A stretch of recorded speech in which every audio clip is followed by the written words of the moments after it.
Lock it up. Lock it up. Lock it up. Hit the guys up on the Riverwind Casino call-in line at 405-329-9000 or text the show on the Knippelmeyer Chevrolet text line at 405-651-3439. Do it! Just do it! Now, with Locked In, here's Parker Thune and Grayson Singleton. I don't know if he does it on purpose. I don't know if he doesn't even realize he does it. But I've worked with the old man, Michael E. Steely, for almost 4 years now. Every single day, when we get off the air and he is leaving the office, he reverts to his Bob Stoops character while conversing with people on the way out the door. Yep. He is, like, for the 30 seconds that he is getting out of this studio and out the door, he is Bob Stoops. Yes. He is in character as Bob Stoops. It's like he's tired of being himself for 2 hours, and he has to be Bob Stoops for the final 30 seconds. I mean, without exception, it happens every day. Every single day. So you've noticed this too? Oh, yeah. Okay, I just good. haven't said anything about it, and I think it's hilarious. I know. I've been waiting for the day he has a non-character exit, and it hasn't come ever at any point. Every single time. He just said, all right, have a good – I'm not even going to try. I'm not even going to try to do it. Yeah, nor should you. But have a good show. Or what's his other catchphrase that he does in the Bob Stoops impersonation? It's okay, everybody. Yep. Yep. Okay, everybody. Yep. Oh, folks, it's going to be another fun hour, as it always is here on Locked In on the Ref Sports Radio Network, brought to you by the great folks at Dorsey Jones Buick GMC out in El Reno. Family-owned and operated, great sales environment out there, friendly staff, half-price oil changes on Saturdays, and other great service. Many reasons to head out to El Reno and check out Dorsey Jones Buick GMC. If you want to chime in on the Knippelmeyer Chevrolet text line, it's always open to you at 405-651-3439. Before we dive into OU football and recruiting, which is the majority of what we'll talk about on any given weekday here on the show, Grayson, it is only right that we give an acknowledgement, at the bare minimum, to Porter Moser and this Oklahoma men's basketball team, a team that we left for dead 2 weeks ago.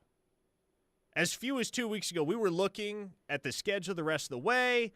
We were just feeling out the team itself and their emotional state, coming off some absolutely soul-crushing losses. I don't think any worse than the midweek loss to LSU, or was that a weekend loss? I can't recall. That was a Saturday. Yeah, a game where they just gave it away. I mean, no two ways about it. They gave it away. Gave away a game that they absolutely should have won against an inferior opponent. And here we sit on March 13th of the year of our Lord 2025, and they're going to the NCAA tournament. They locked it up last night with that victory over Georgia. And, man, I have said many a time, I really like Porter Moser as a human being and as a basketball coach. I'm glad this is working out for him at Oklahoma here in year 4, because it looked for the longest time like it just wasn't going to. But I'll say this much, man. It is kind of crazy to think about where this team would be if Jeremiah Fears hadn't made the decision to reclassify. Oh, think about it. That was the last piece. That was the very last piece that Oklahoma added. Well, I guess Glenn Taylor. Glenn Taylor came along way, way late in the game. But for all intents and purposes, that was the last significant piece that Oklahoma added to their 2024-25 roster. If Jeremiah Fears is not on this basketball team, where are they? Not in this conversation, I'll tell you that. They're not relevant right now. Let me say this. Because college basketball and college football, too, goes by strength of schedule, I'm going to apply that to what I'm about to say here. Given the moment and the gravity of the game last night, I thought the second half was Oklahoma's best half of basketball this entire year, bar none. Man, I might agree with you on that. I mean, and not just from the players, too. I thought Porter did an exceptional job. And I'll go back to, I think it was around the 12-minute mark, somewhere around there. I could have this off. But when Georgia starts making that run, and I think they go up by as many as 7 or 8, and we're all thinking the same thing. We're like, oh, goodness gracious. Because the Membry kid, I think was his last name, for Georgia, was in a rhythm. He was going. Oklahoma could not get a good shot on 4 straight possessions to save their lives. Over-dribbling, no action off the ball, nothing. Porter calls the timeout.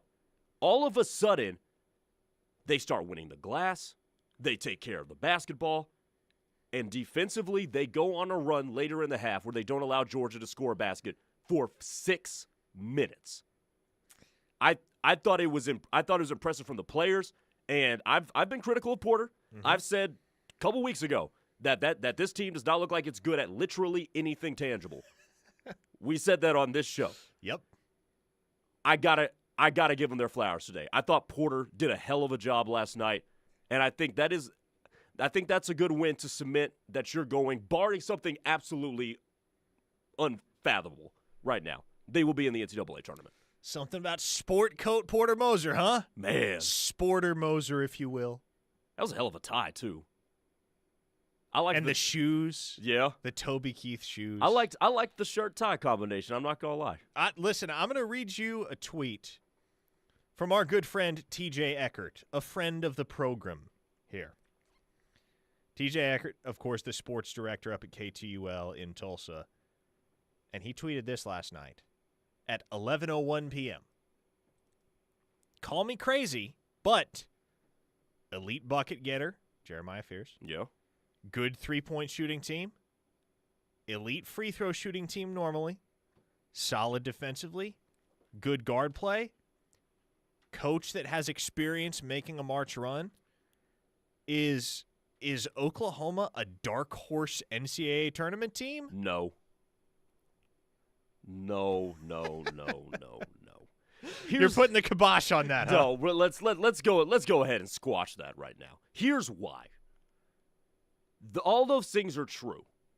But how many of those things, Parker Thune, have shown up consistently? Exactly. Jeremiah Fears is an elite bucket getter.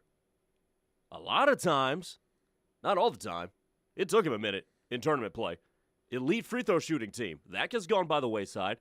Pretty good defensive team. I'll push back on that one. I will push back on that one entirely. They're good at defending the three-point line, don't get me wrong. But are they a really good defensive team? If I look at the scores of some of these games, considering that they're still not very good rebounding, by the way, let's keep that in mind. No, I don't think they're a good defensive team. So, are they a team that can win a first 4 game? Sure. Are they a team that can win a first-round game? Potentially. Are they a team I'm thinking is getting out of the first weekend of the tournament? I'm not there yet. They are a volatile basketball team. That's a fantastic word. And volatility, man, it is it is exactly what it sounds like come tournament time.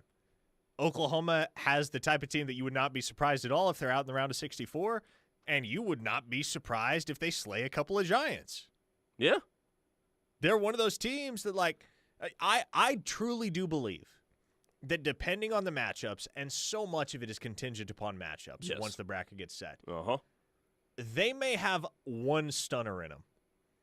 They may be able to knock off one team that is objectively better than them on paper.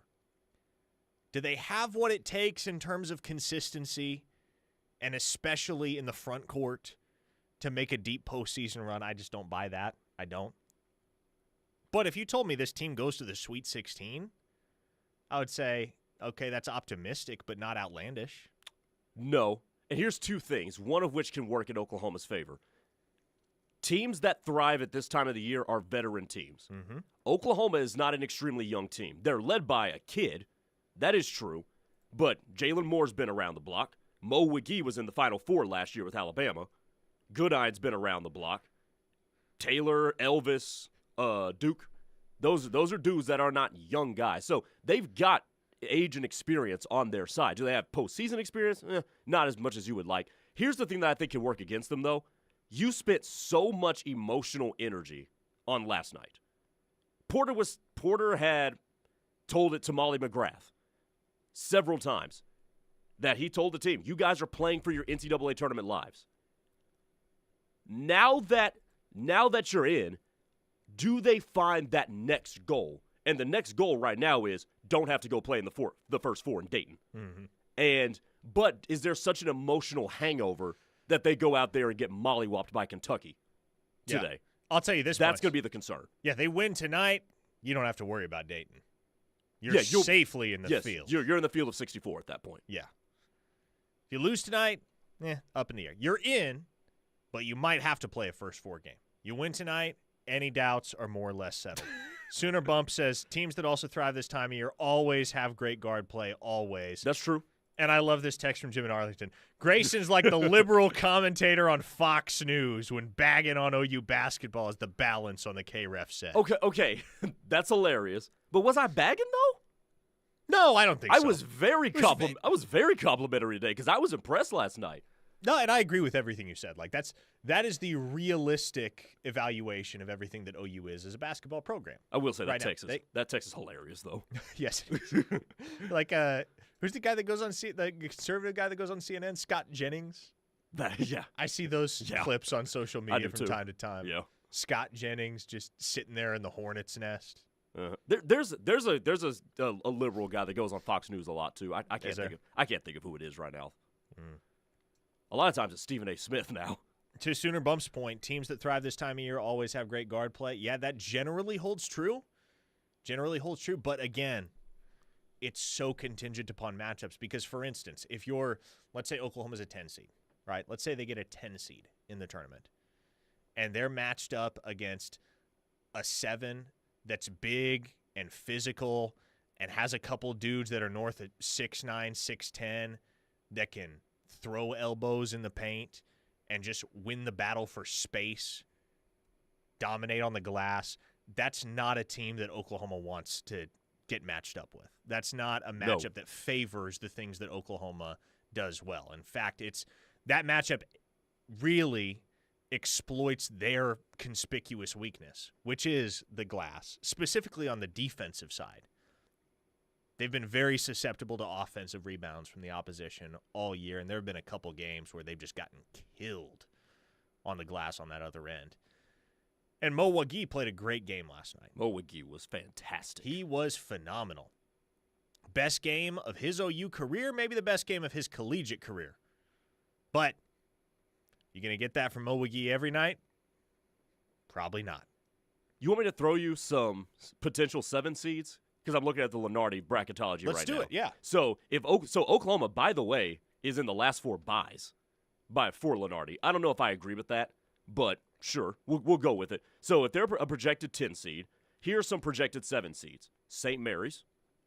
Oklahoma can make that a track meet and beat St. Mary's. Oh, boy, yeah. I like Oklahoma over St. Mary's. I got to watch St. Mary's couple nights ago. That's a team Oklahoma would beat. Yeah. Louisville. Has Oklahoma already beaten Louisville this year? They did play Louisville in non-con. Yeah. Yes, and beat them. Yeah. Yeah, that one could go either way. Here's the matchup in Cleveland that Lenardi has Oklahoma projected in. Okay. In its 7-10 matchup. Gonzaga.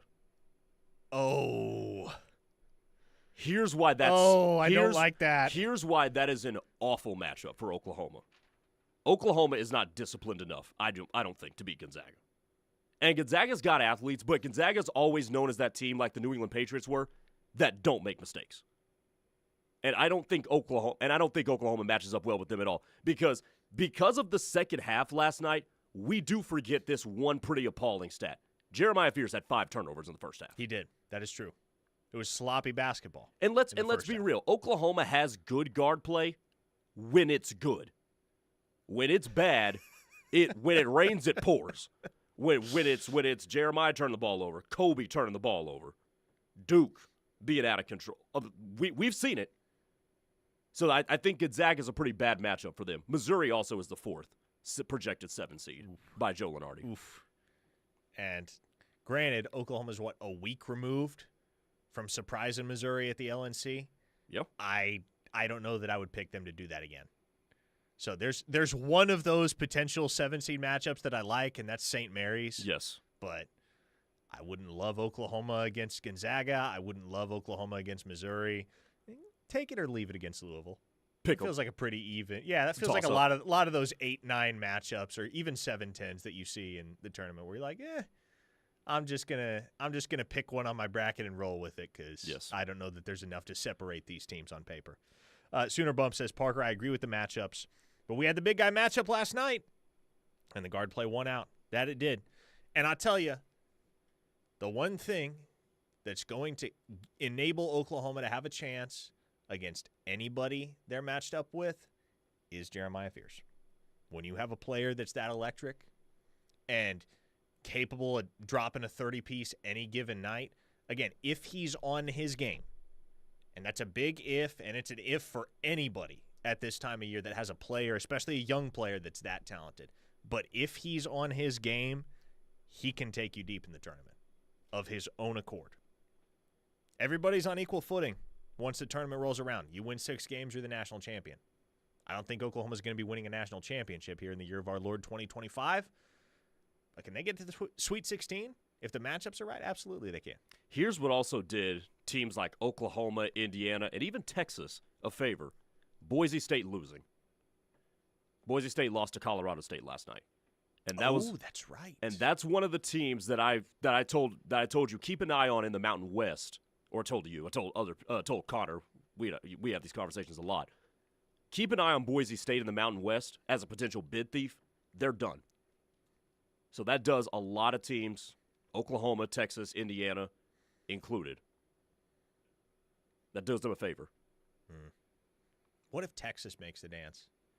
I wonder what the pulse from that fan base is going to be surrounding Roddy Terry, because I know there are a lot of them that are ready to just be over with that experiment, done with it. If they win today, right now Lenardi has them as the first team out. So if they win today, especially because I don't expect North Carolina to win another game in the ACC tournament, I think Texas could potentially be in. Probably playing in Dayton, but they could potentially be in. We are swimming in college basketball action, folks, and that's the way it's going to be. That's the way it's going to be for the next several days as Champ Week unwinds. And certainly looking forward to next week when we will get the round of 64 and the round of 32 and all of the madness that the tournament brings with it. Of course, we are very much looking forward to the Refs 68 team giveaway coming up this coming Monday at the Buffalo Wild Wings in more. $20,000 in prizes and more than 30 instant hourly prizes with multiple prizes given away per hour. You must be present to win a prize and to have a chance to get a team. The deeper your team goes in the tournament, the bigger and better your prize. The 68 team giveaway is a ton of fun every single year. Hope to see many of you out there at Buffalo Wild Wings in more. We'll be out there 12 to 7 p.m. on Monday. When we return, we'll shift gears. We'll talk spring football. I imagine many of you are going to be on board with that, right? We can always talk OU football here on these airwaves. Stay with us on The Ref, the home of Sooner fans. We'll be right back. Hey, Sooner fans. This is Jalen Moore. You're listening to The Ref, the home of the Sooner fans. Tired of your current living situation? Now is the best time to make a move. Interest rates are dropping and Home Creations is offering the best financing around with rates as low as 3.625%. This will save you hundreds per month on your brand new Home Creations home. Live like a champion today by calling Holly at 405-364-9999 for full details. 364-9999 Home Creations. APR 6.508%. Hi, this is Jack Kiker with Knippelmeyer Chevrolet, located in Blanchard, America. My grandfather, Larry Knippelmeyer, tells me everybody deserves to save money, so say goodbye to those pushy big-time dealers with all those add-ons like paint protectors, nitrogen tires, and everything else that they could possibly think of. Then come down to Knippelmeyer Chevrolet, just 15 minutes from OKC or Norman. At Knippelmeyer, we will save you money and make sure you get a good buy from a family-owned dealership that has treated customers like family for over 65 years. Chevrolet, together let's drive. For the professional, it's not enough to just possess knowledge. That's why at GMC, we seek to refine it, to wield its power, to redefine its boundaries, while pushing the limits. And we put this knowledge to the test in every GMC Sierra by engineering each one to outperform your expectations. Especially if Oklahoma were to pick those guys, and you have a program like Oklahoma State or like Kansas that sees that, and they go above and beyond, kind of like we're seeing right now with Oklahoma State, to make it known to Caden Jones that, hey, you're a priority here. You're not just another cog in the machine. You're our A1 guy. Yeah. We want you here more so than anybody else. Look, man, I don't think it's a foregone conclusion that Caden Jones winds up at Oklahoma the way I once did. I think the door's open there. How open? I don't know.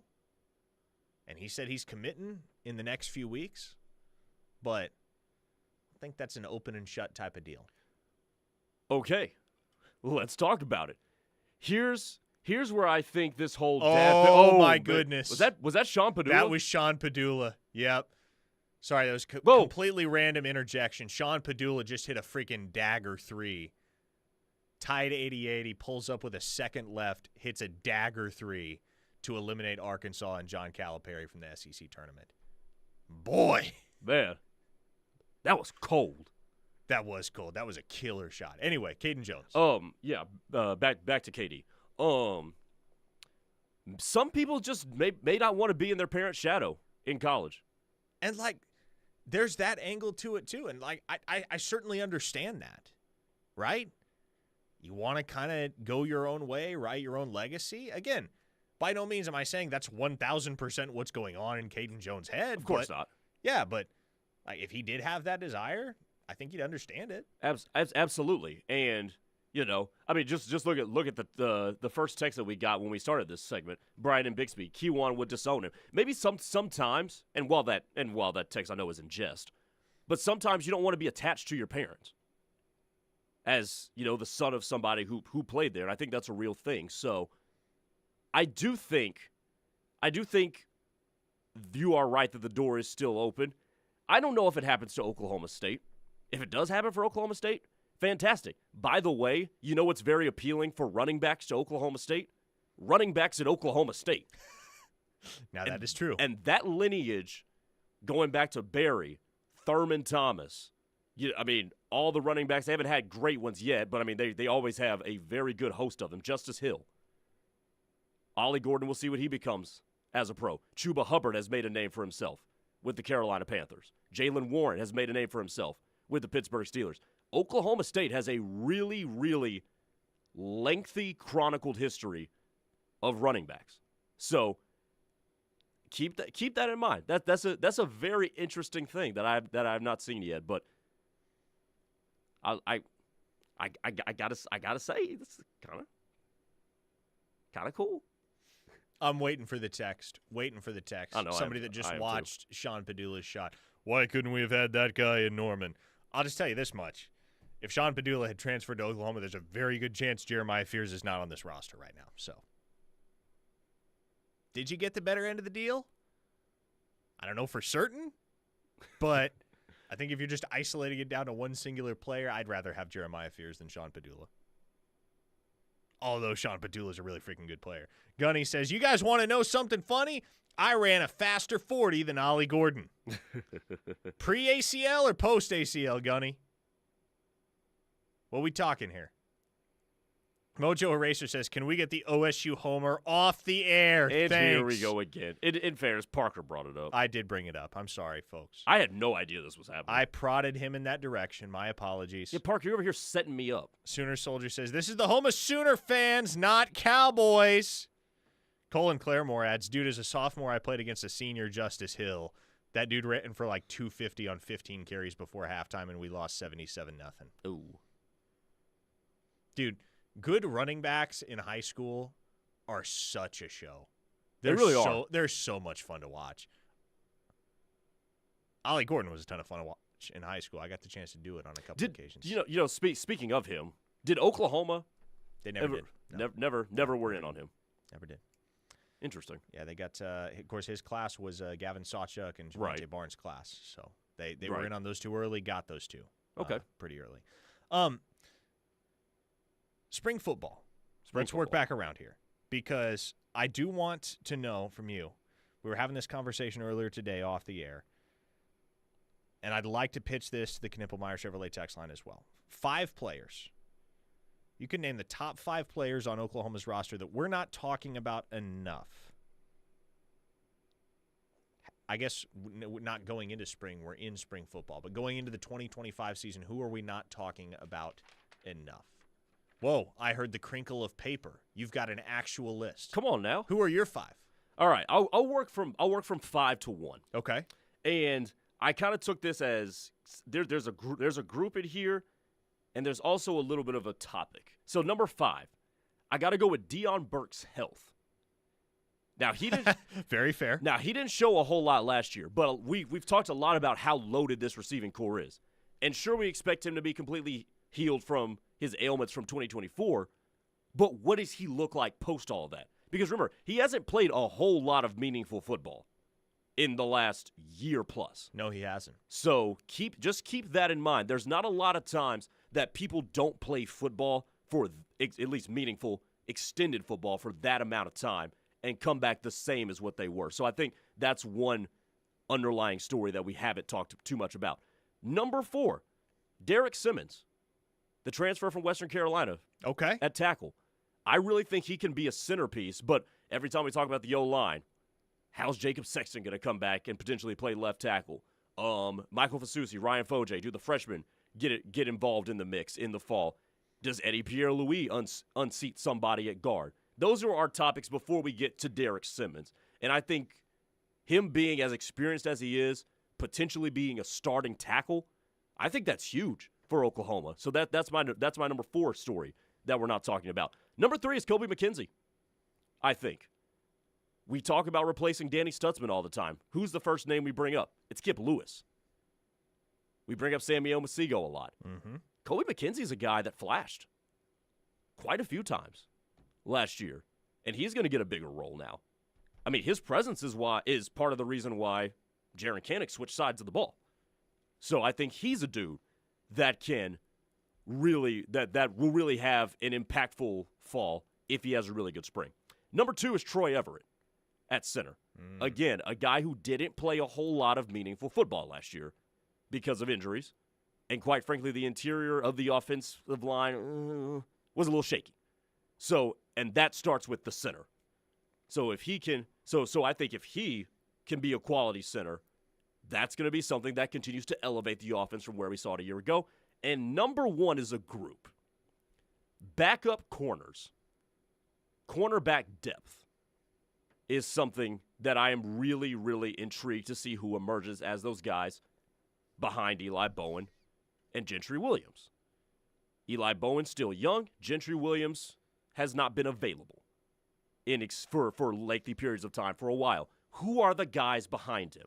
Because Gentry didn't play much last year. If Eli Bowen wasn't out on the field and before he emerged, it was Des Malone and Kenai Walker, and they were getting burnt like toast when a child leaves it in there too long. Yeah. So there we go. I want to see who's behind those guys being those depth pieces at corner. Going to be a big year for Jacoby Johnson. Now he's going to get the chance to focus all of his time and energy on cornerback. There was that midseason experiment at wide receiver where I guess he wound up playing like 10 snaps at wide receiver. No targets, no catches, but he was on the field a little bit at wide receiver. He is the guy that I think most would consider the 3rd cornerback in the mix right now. Could that be Davon Jordan? Could it be Jeremiah Newcomb? Could it even be a guy like Malik Hawkins or Cortland Guillory by the end of fall camp? Sure, but as of right now, you consider Jacoby Johnson to be CB3 behind Gentry Williams and Eli Bowen. And CB3 historically is a guy that has to play and does play a ton of snaps at Oklahoma. And so Jacoby Johnson's going to be on the field a lot. He's going to be tested a lot. And the upside for him is through the roof. Man, he's 6'3", 200 pounds. He's a wide receiver playing corner in many ways. Can he hold his own out there alongside some of the more sizable receivers in the SEC? Because obviously he's going to be the guy that you want to be able to turn to when you have a wide receiver with some size out there on the edge that can hurt you. Because as we saw in the Missouri game, Eli Bowen is many things. He is technically sound. He is scrappy. But when it comes down to it and you got a jump ball in the corner of the end zone a well-thrown one, and he's matched up with a wide receiver who's 6'3", 6'4", he's just not going to be able to get up high enough to make the play. Was he the one matched up with Theo Weiss? Theo Weiss made the catch over him in Columbia. Yes. Spencer Tulsa says, we're not talking about enough about the long snapper position. Is there a competition? Your long snapper is the same guy it's been for the last 2 years, Ben Anderson. What'd you think about my list? It was a good, solid list. Okay. I agree with many of your selections. The Knippelmeyer Chevrolet text line is compiling many of their own selections, many of their own top 5 lists. We're going to dig into that on the other side of the break. We're due for a timeout here. By the way, we had a phenomenal lunch earlier today, courtesy of the folks at the Brown Bag, 3770 West Robinson Street in the Brookhaven Center. You can give them a call at 405-857-2744. The Brown Bag is a Hal Smith restaurant, which means you know it is excellent. You can stop by and get your Brown Bag food to go. Be the man of the office during March Madness with burgers, fries, shakes, tacos, tenders, and so much more.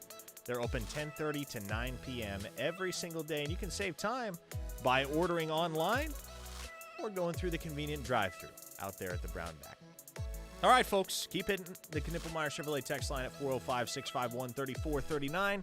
Back next with more OU spring football talk here on Locked In. Stay tuned. Bleed Crimson? Love great Sooner talk? Join the Ref Army by downloading our free app. Toby and TJ, Plank and Josh, Steelman and Thune, and Teddy and Tyler. We have the Sooner experts. The Ref is home to Sooner fans worldwide. It's your lucky day every day here at Riverwind Casino. With nearly 3,000 of your favorite games. Plus the best rewards program in the Metro. Use your wild card to win big in our $80,000 Golden Clovers giveaway. Party like a VIP in a private lounge at the Showplace Theater. We've got the best of the best. And we'll see you at Riverwind. That twinge in your knee isn't going to wait until Monday, and neither do we. At Orthostat, we've expanded, so you get better hours, better facilities, and the same great care. Open 8 a.m. to 8 p.m., 7 days a week. Whether it's sprains, strains, fractures, or joint pain, from knuckles to knees and every joint in between, our same-day, affordable care gets you back to life faster. Visit OuchOrthostat.com to learn more.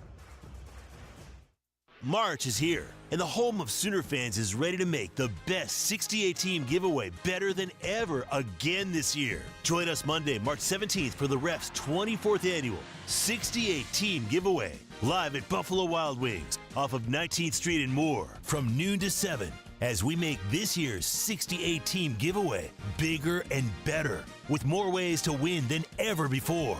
Come to the home of wings, beer, and sports and sign up in person for a chance to get a team from the field of 68. The better your team does in the tournament, the better your prize. And even members of the Ref Army who don't get a team get a chance at one of more than 30 instant prizes throughout the event from noon to 7.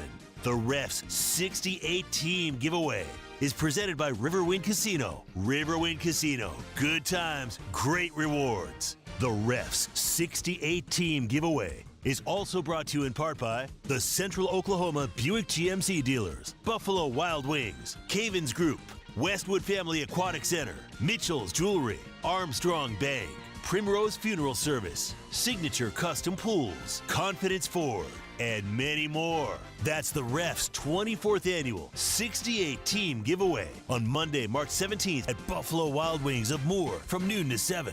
The Ref, the home of Sooner fans, and your home for the best giveaways this March.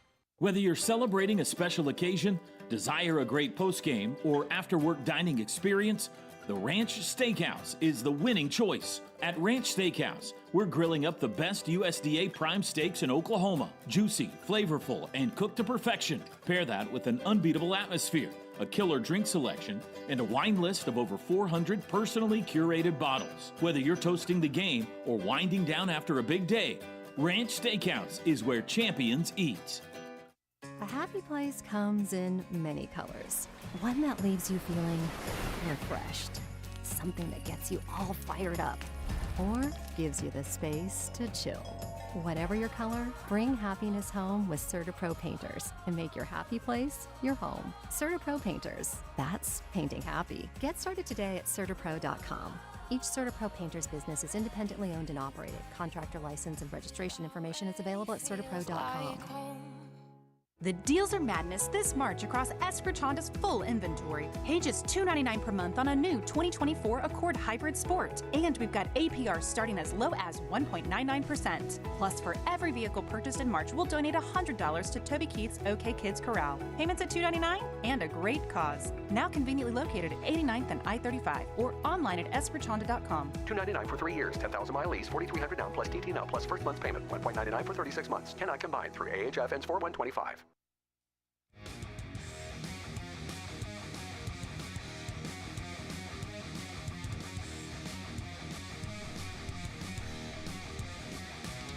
Well, it was Dion Waiters, I do believe, that said, I'd rather go 0 for 30 than 0 for 9, because if you go 0 for 9, that means you stopped shooting. That means you lost confidence.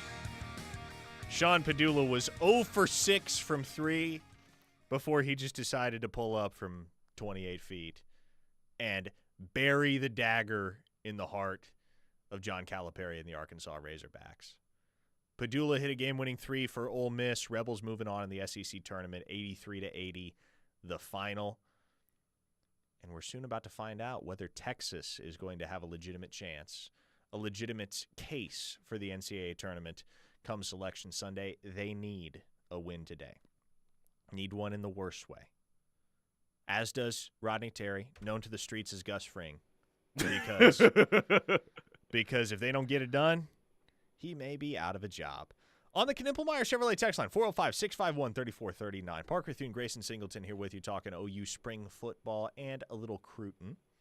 Glenn from Nashville says, a player that I would like to talk about more is Mike Hawkins. Everybody's focusing on John Mateer, and understandably so, but I would be interested in hearing what Arbuckle has been able to do with Hawkins this spring. Good question. That's a great, great text, Glenn from Nashville. And I'm glad you bring Mike Hawkins up because, look, I'm not saying things are going to unfold exactly how they did last year with regard to the quarterback situation, but what I have been told thus far and from what I have seen on the practice field, it's similar to the way it was last spring. And I'm not trying to alarm anyone because I'm not saying John Mateer is going to be the flop that Jackson Arnold was, and I don't think Jackson Arnold was a flop because he sucked. I think he was a flop in no small part because he was just not set up for success. But the gap between John Mateer and Michael Hawkins has not been substantial to this point. And Michael Hawkins, I think it's pretty well known at this point that dude is ride or die for the University of Oklahoma. And he has said it time and time again, I want to be the quarterback here.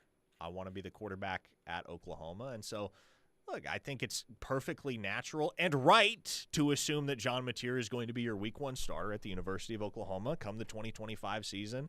But it also is fair and right to acknowledge that Michael Hawkins is not just going to let him have that job, right? He's going to compete his tail off every single day on the practice field to try and push Mateer for that starting job. And thus far, he's done that. What's different about Michael Hawkins? Has he gotten bigger? Has there been substantial improvement to any parts of his game? Does anything look different about him? He's bigger, but everyone is, right? Everybody packs on a little bit of muscle. I mean, you expect that any player, especially any young player, is going to look a little bit more muscular than they did when the previous season ended. For him, though, I think the biggest thing has just been getting the confidence back. Because it was very, very easy. And I think the bowl game helped with that, but it would have been easy for anyone to just have an absolutely shattered sense of confidence after what he underwent in the South Carolina game. Yeah. I mean, that's it. Think about it, man. You're a true freshman at your dream school, 3 weeks prior, everybody was chanting your name coming off the field after you had just led them to a climactic road victory over Auburn, and you commit 3 turnovers on the game's first 3 possessions, and they're loudly booing you in your own building as you walk off the field and see Jackson Arnold already warming up to go take your place on the next drive. That's a tough thing to deal with for an 18-year-old kid. And so for him, man, I think it was good that he got the chance to just kind of relax for a little while and not have to go right back out there into the fire. And certainly his start in the bowl game, I think it's a very different conversation surrounding Michael Hawkins if something very minor goes the other direction. If Oklahoma converts that 2-point attempt at the end of the game, if Oklahoma wins that game over Navy instead of falling just short, 21-20, then I think the conversation surrounding Michael Hawkins is a lot different. But I think right now when people think Michael Hawkins, they think more about what happened against South Carolina than anything else, which is fair, right? The negative stuff always stands out more than the positive. This is just the reality.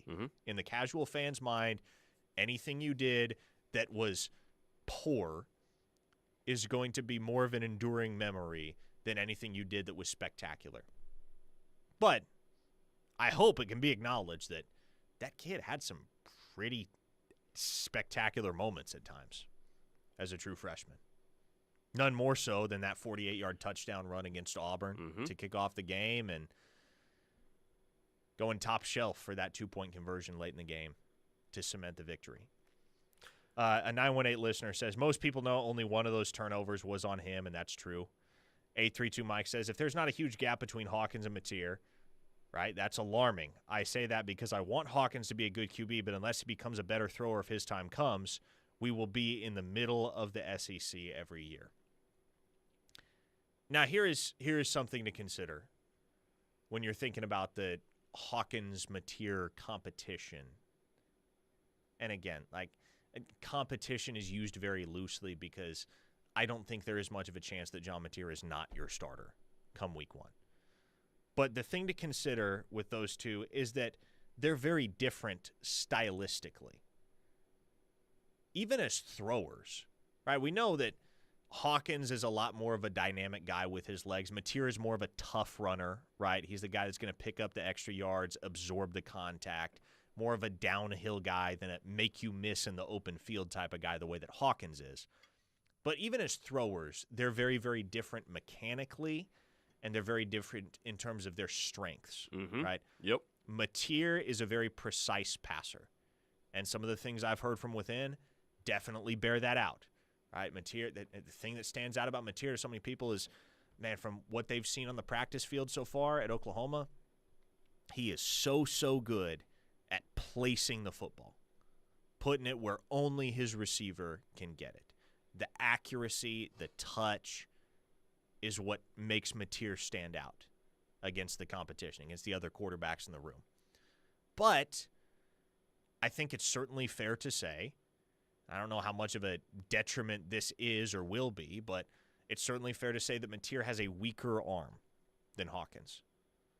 Mateer has different throwing mechanics. They're unconventional, right? If you watch him throw the football, it's an unconventional release. It's a lot of arm, right? A lot of arm, not as much of the body into it. And so when that is the case, when it comes time to uncork a 60-plus yard bomb, the likes of the throw that Hawkins made to J.J. Hester in Auburn, for instance, that's the type of throw that Hawkins is going to be able to make more reliably than John Mateer. And so they're different. And so there are different things that they're going to do better than the other.